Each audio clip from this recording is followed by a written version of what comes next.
BVHC, the frequency.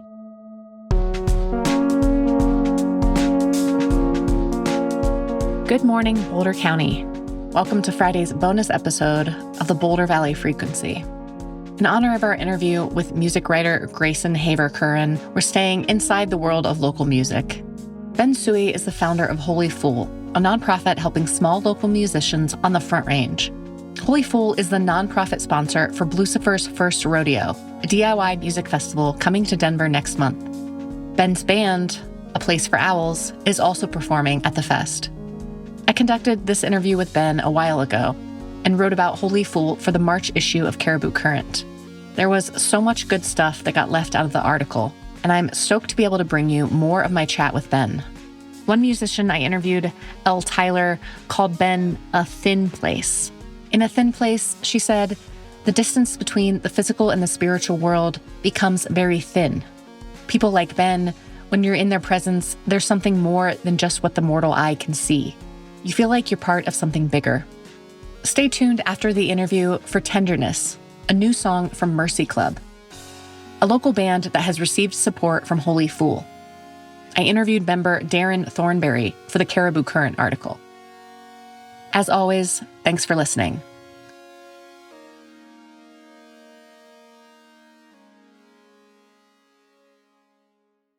So, you mentioned having multiple jobs, as we know. Yeah. Not a lot of money in music these days. What is your day job? Yeah, I have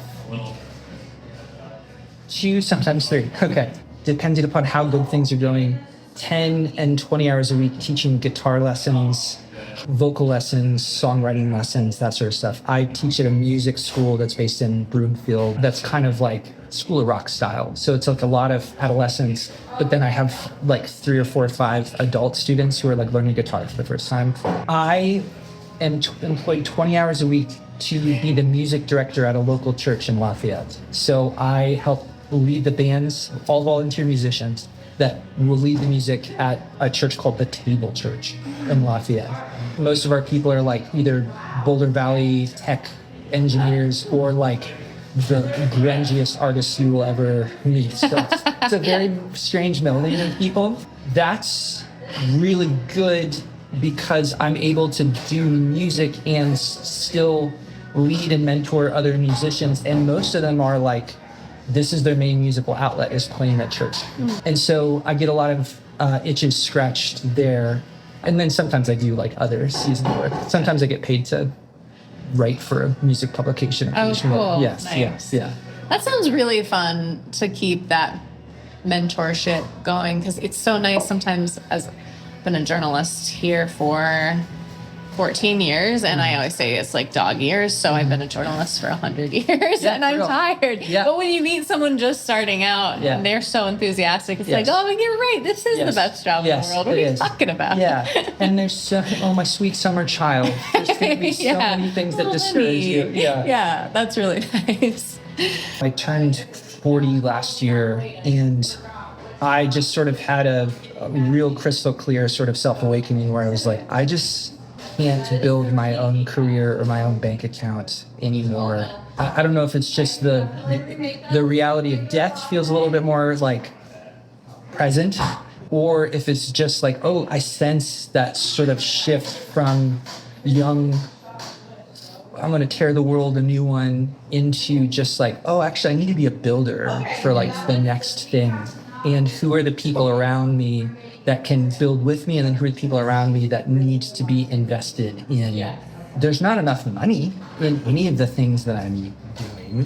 Historically, my wife has been the breadwinner. She's back in school. She's becoming a nurse, so she's doing a second bachelor's in nursing.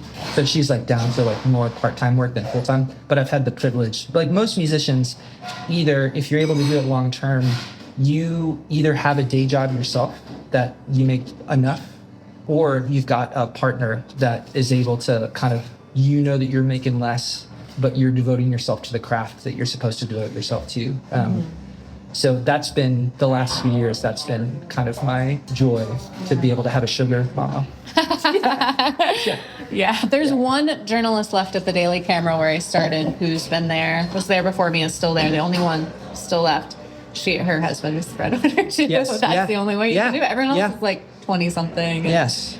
Be poor. And you can be poor for a while. And you know, human beings are resilient. It's like you can be poor forever. Yeah. But you just have to either not have an option to, or have the mindset to the positive vision.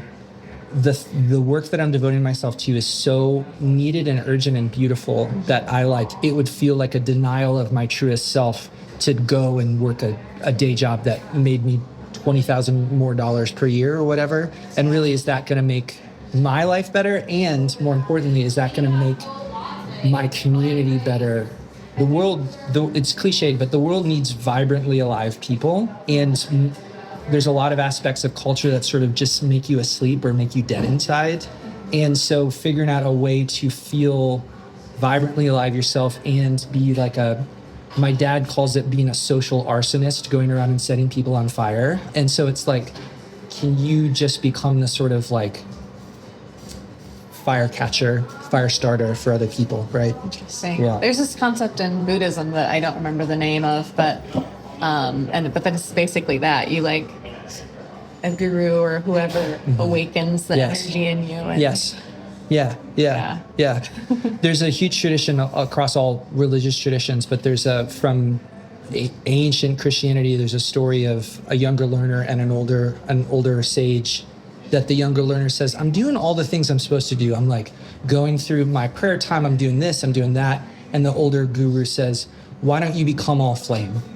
The little practices, whether they're philosophical, religious, work, whatever, social good is kind of the new religion for most non-religious, post-religious people.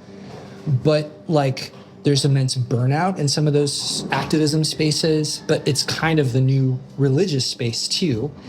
And so like, we keep going through the motions of doing all the right things, all the stuff we're supposed to do. But that word of like, why not become all flame? Like, why don't you just catch on fire with it? Because there's a full-heartedness to when you feel alive and vibrant and on fire, that even if you're going through the motions of what the right things to do are supposed to be, it's burnout city without that aliveness that happens there. If I'm essentially taking a vow of poverty to do music and catalyze music, what's the most whole-assed way to do that, which I'm still figuring out.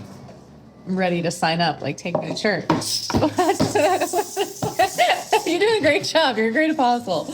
That's right. Yeah. I'm an evangelist, but it's like mutual aid in making music. Yeah. I mean, that's it, right? Community and creating. What else is there? Yeah. And, again, rewind a couple hundred years in culture. It's like, how did music get made? It's because you were making it or someone in the same room with you is making it. But now it just gets beamed to our phones. And it's something that's either on in the background or we think that we're a witness of, not a participant in. Mm-hmm. Even most of us, when we love music, we like going to live music, and the closest we get is dancing and singing along. Mm-hmm. And that's beautiful. That's still making music. That's rhythm and that's melody.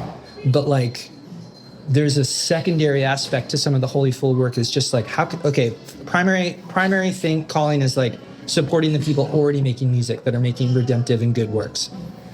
Secondary goal is there's so many people who have a poet's soul and temperament, who like love to stare, just brooding, stare out the window. And I'm like, my friend, you need to write poetry. You need to write songs. You need to figure out what is your creative outlet. And most of us, because we're comparing ourselves to Whitney Houston or Madonna or some of the best vocal performances in the world, every time we sing, we're kind of ashamed of ourselves because we're not that.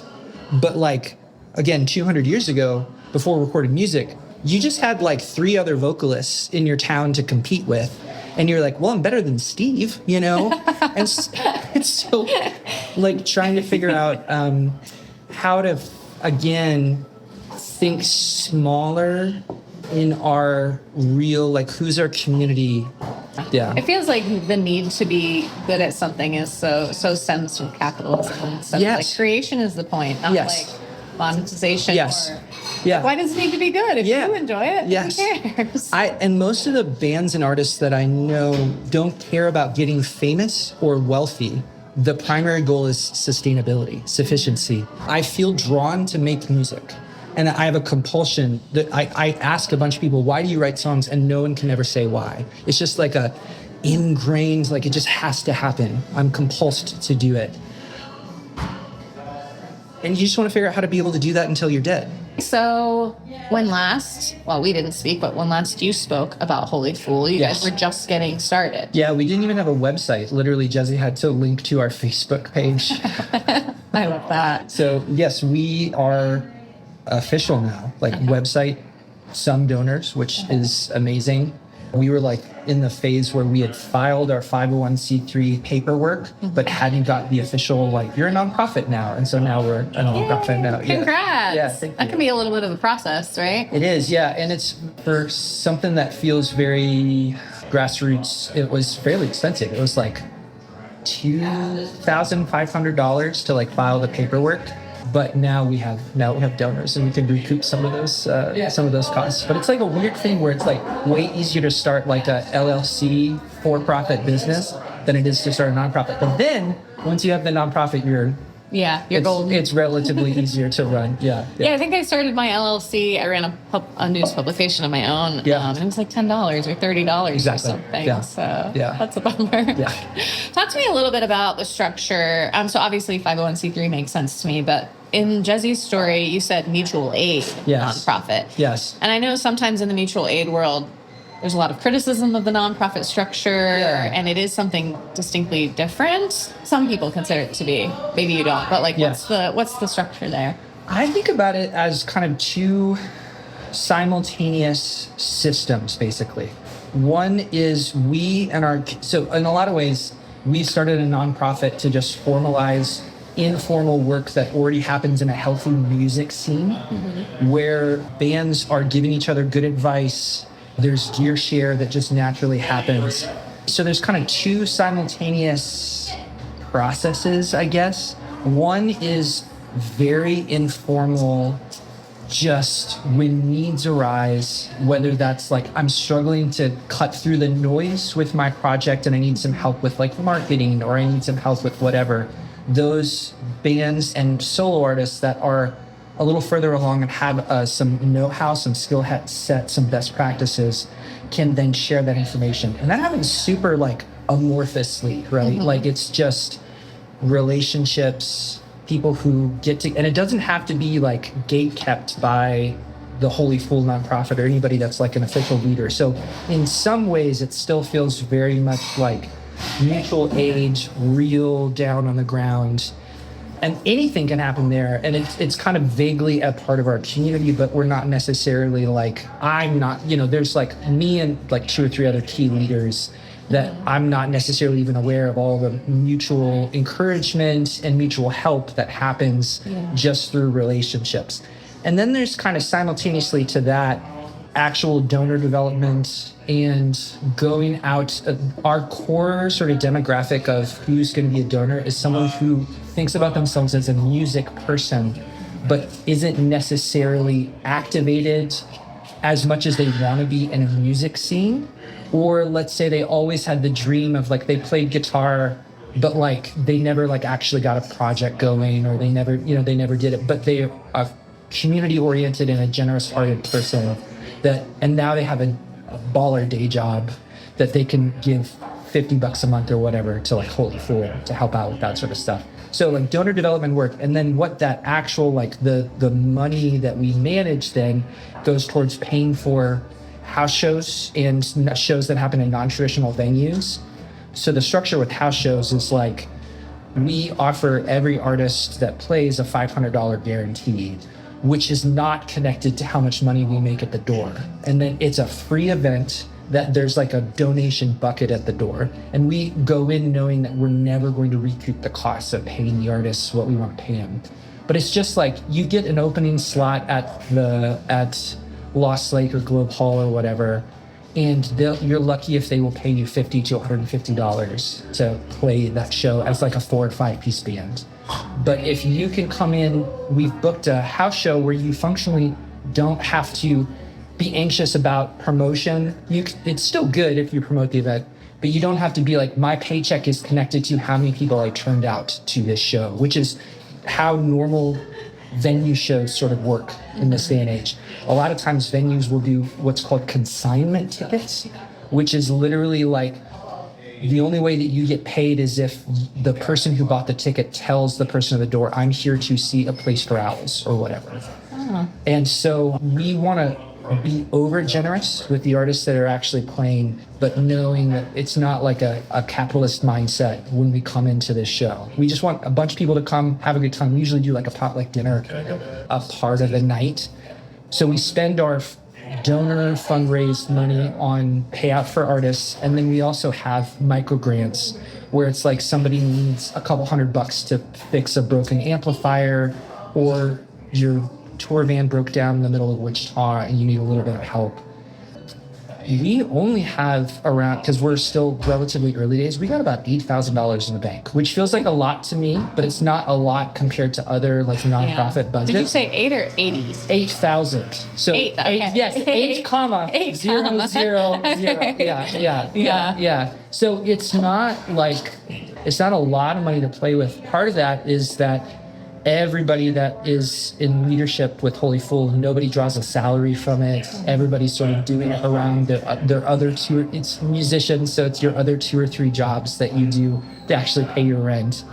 When you talk about like the informal mentorship and things that happen in a healthy music scene, do we have a healthy music scene locally? Is that not happening as much, or is it that's just going to remain part of what you do because that's just what is happening? So we have fragmented music scenes in the Front Range, and there are little pockets that are usually sort of segregated by genre and aesthetic, for lack of a better way to put it.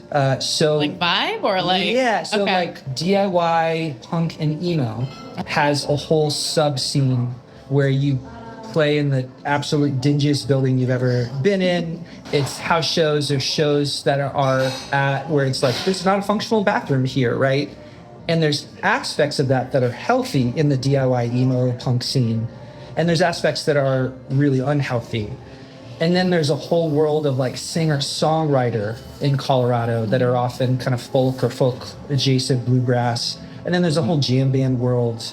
There's kind of like the indie rock that's sort of like pulling influences from all the other stuff that like indie rock that grows in Colorado often is either folk influenced or like and then there's like a whole hip hop world. And so do we have a healthy music scene? Well, we don't have one music scene, but there's segments that broadly I don't think talk to each other very often, and I think would benefit from feeling more connected, because the skill set to have Ableton or Logic or Pro Tools, which is how you record music, have that on your laptop and record all that. Broadly the same no matter what genre that you're doing. So it's like there's technical skills that we can share. There's also marketing and promotional skills that we can share. Also, I came up in a really small, tight-knit scene in West Virginia where it was a lot of cross-genre bills, where there would be an acoustic singer-songwriter that would open up for a bluegrass band and then a punk band would play afterwards. And it was just, that's part of that being in a small town. But it's like there was actually some cross-pollination that meant not only for bands that were a little bit more genre fluid, I felt growing up. Gotcha. There's a bunch of healthy stuff to be celebrated.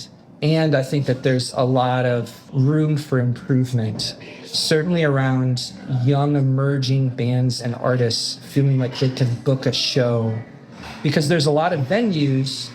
Colorado's music state, but by that we mean kind of like going to Red Rocks or to Mission Ballroom, touring bands, or the Lumineers of Gregory Alan Isaacoff, who have hometown roots, but they're huge, some of the biggest bands in the world, right?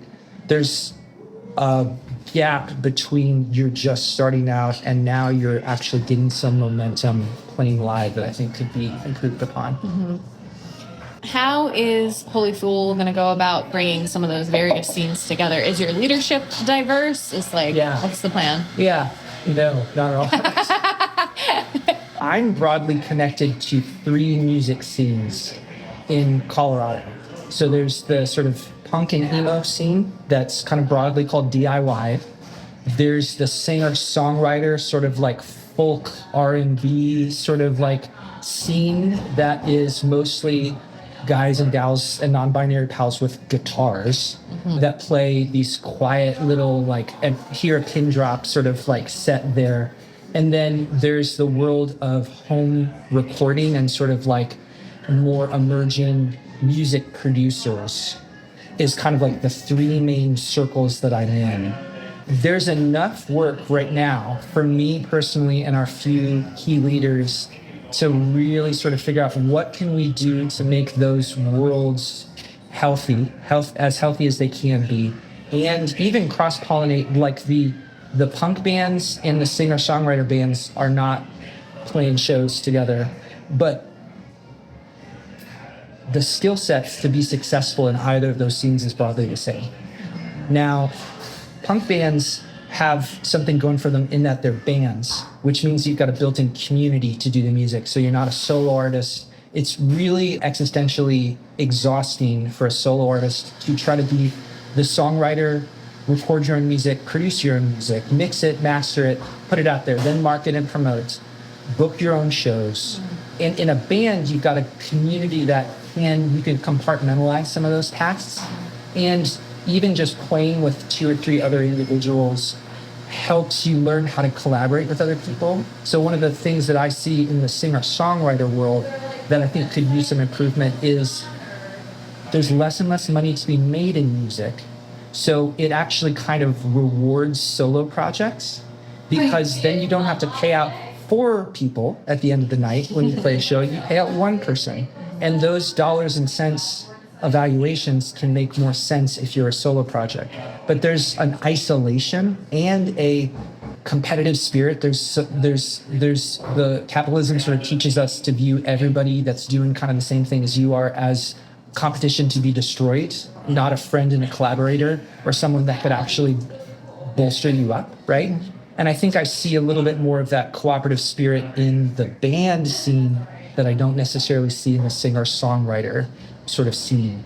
To answer your question, I don't necessarily know if we can conceivably take anything more on than what's our network right now, and how can we make sure those people that we actually know can thrive as much as they can. Now, I have spent some time going back and forth of like, I have 2 competing values of ambition and dreaming, but then also just practicality and like, you got to be humble in a lot of ways and think smaller instead of larger.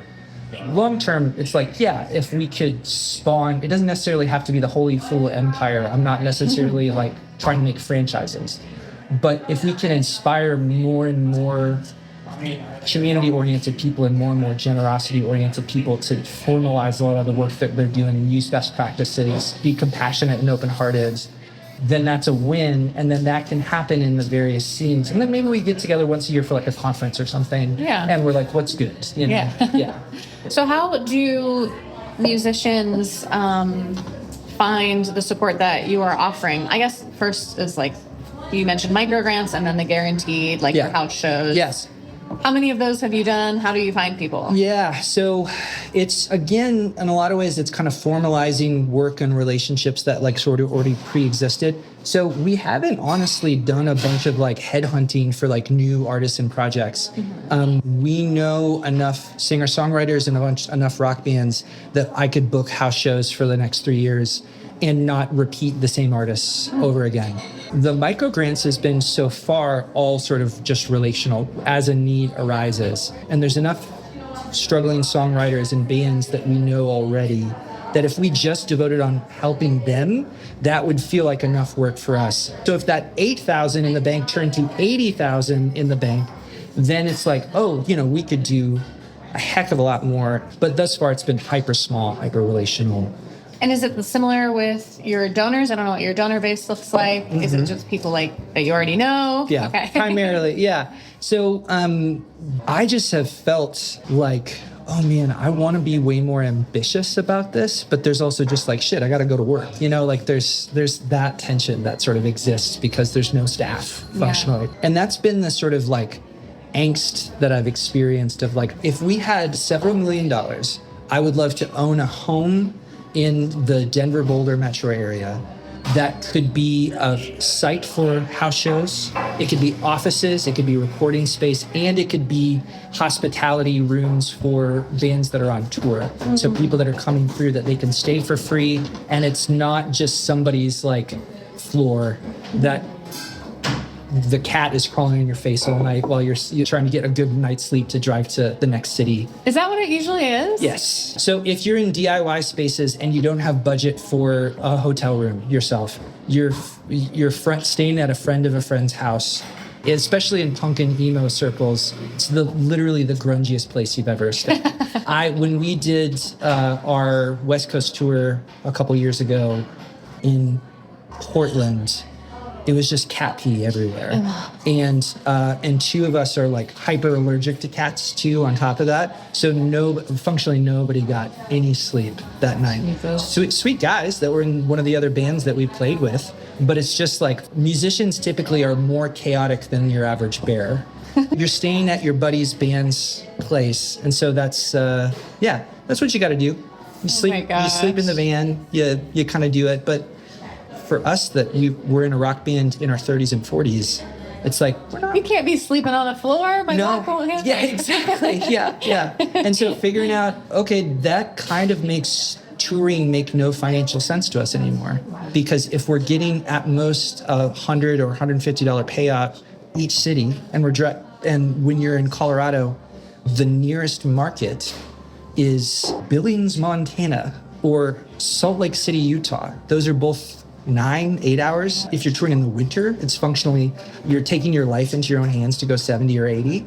And so more and more bands, even young bands who would normally be road dogs and just be playing across, it's like there's less and less money there.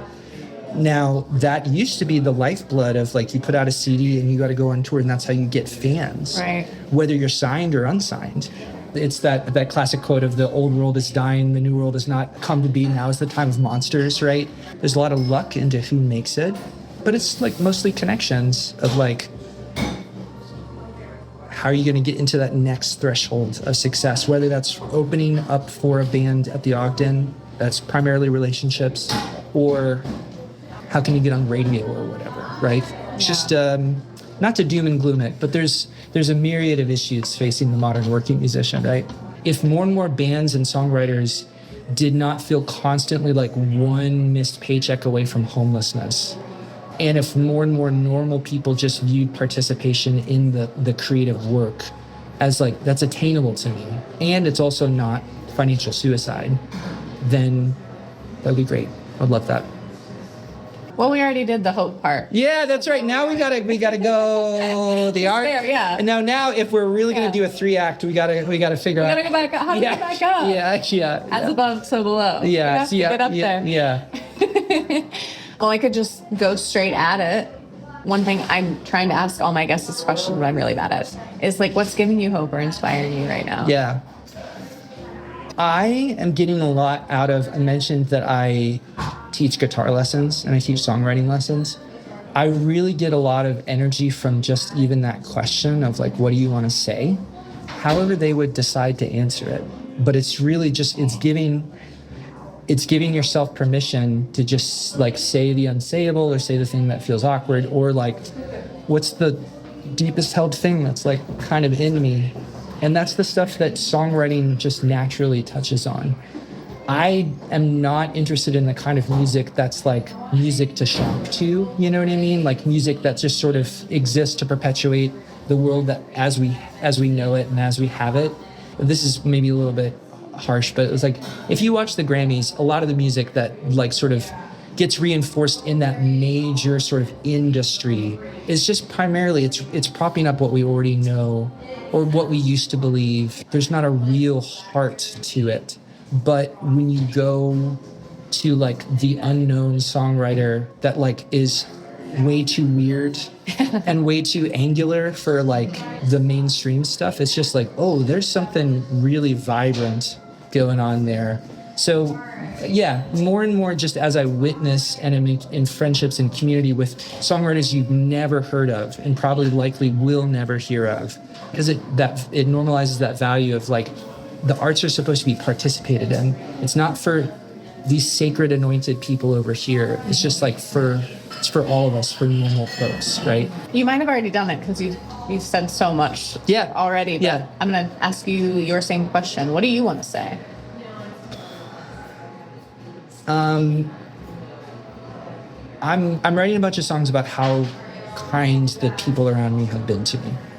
So my spouse, some of my best friends, because Kate, my wife, has been down to part-time work, it's just like things have been way more financially tight for us than they have been. We've been like double income, no kids for a while, and that was great. We loved that. But like, there's less of that. And there's been a few folks that just like showed up with like, how much is your rent? And then just wrote me a check for it. Or like showed up with King Soopers gift cards or whatever. And it's like, in America, it feels so shameful to have need.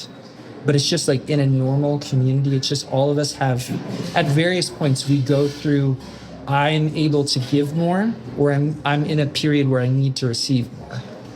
But it's strange to try to articulate that in song in a way that's not just like, I love everyone. And that's literally, you know what I mean? Yeah, it's the theology of a slumber party. Yes, yeah, exactly, yeah.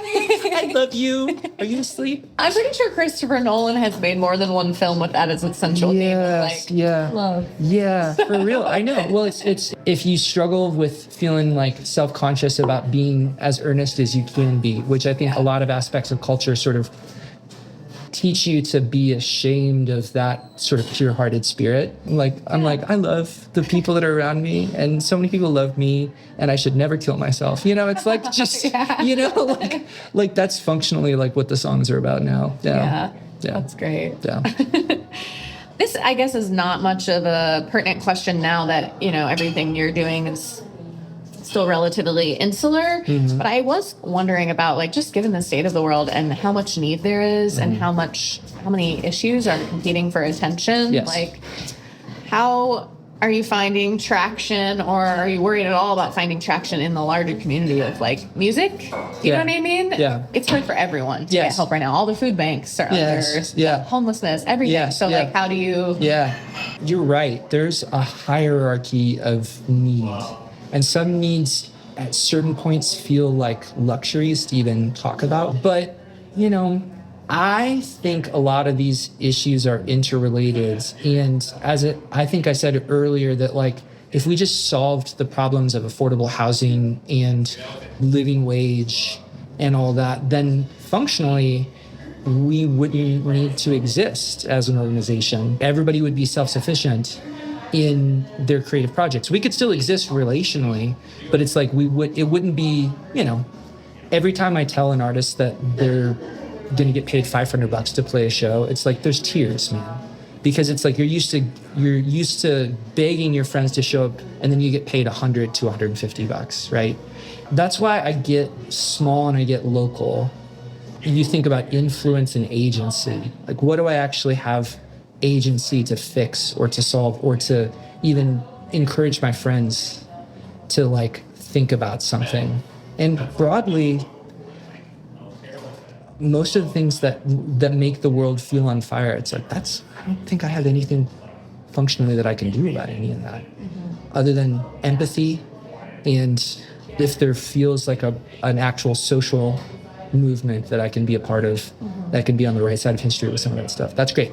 Anyways, I don't have a good answer to your question. Well, it wasn't a good question, to be fair. I guess what I meant was like, is it a hard sell to be like, hey, you should support this when everything is on fire? Well, and even I think most people that would be our core donor would be music people, fans of music, who want to think about themselves as, I'm no longer just a consumer where I pay Spotify and then maybe Spotify pays the bands, but I'm going to move towards a patron mindset where I'm like, oh, I'm going to buy the merch. I'm going to, buy the CD, and I'm going to, give to an organization that would be able to do something good with that money in the music scene, right? Well, thank you for Yes. another stab at that and give me another chance to frame it differently. And also this next question too, I like to give people an action, I guess, because it helps with the helplessness feeling of like, okay, you know it, now what? Now what do you want to do about it? So what's the action item of this piece? Like, what do you want people to do after they read it? I think if somebody has been moved by music, like if you felt like you've listened to a song that's changed your life, think about the person who wrote that song, then go to their show and buy their t-shirt and the compact disc. Even if your vinyl or the CD or the cassette tape just sort of collects dust on your shelf, you still spend 10 to 20 bucks to support a working musician, be able to make it to the next city or make rent that month. Also, there's a narrative, and it's true, that live music is so expensive now. And I think that that's true if we primarily think about going to see the Foo Fighters play Ball Arena or Gregory Alan Isaacoff play Red Rocks, which love both those bands, right? But there's an immense world of shows that cost between 10 and 30 bucks for a ticket to go to, and it's bands that you've likely never heard of. Some of them may in fact be good, And so if you're a music person and you find yourself moved by music, consider actually spending the money to directly support whatever artist that wrote a song that actually meant something to you, and then go to a show. Tenderness,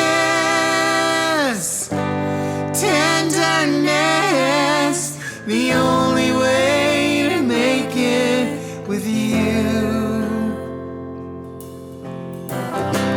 Tenderness,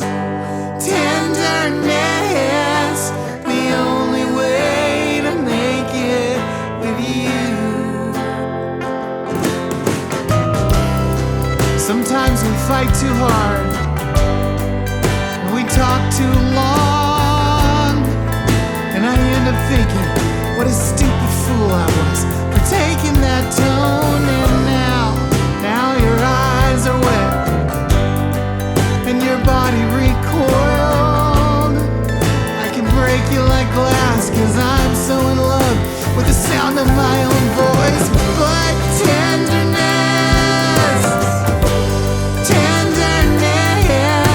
the only way to make it with you. Tenderness, the only right way to move you.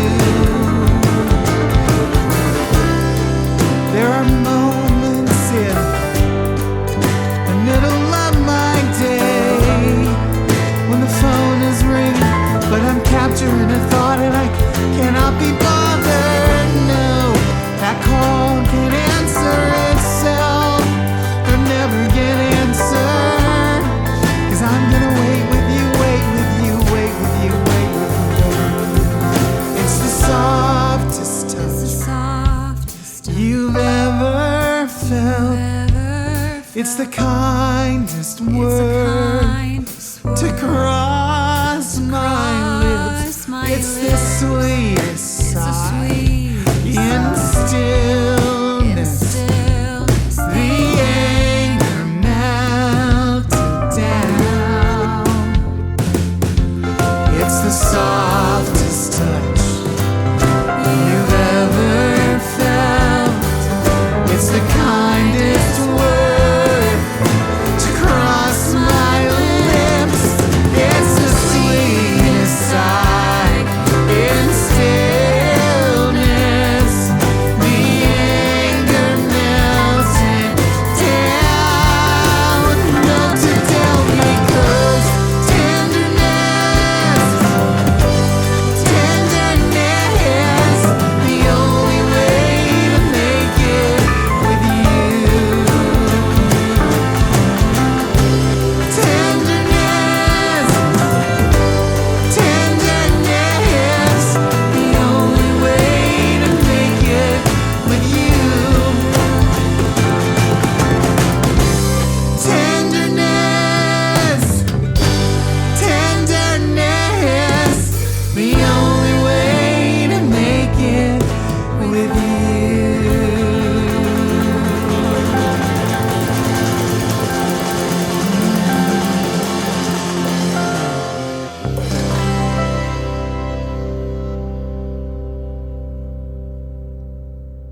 Hey,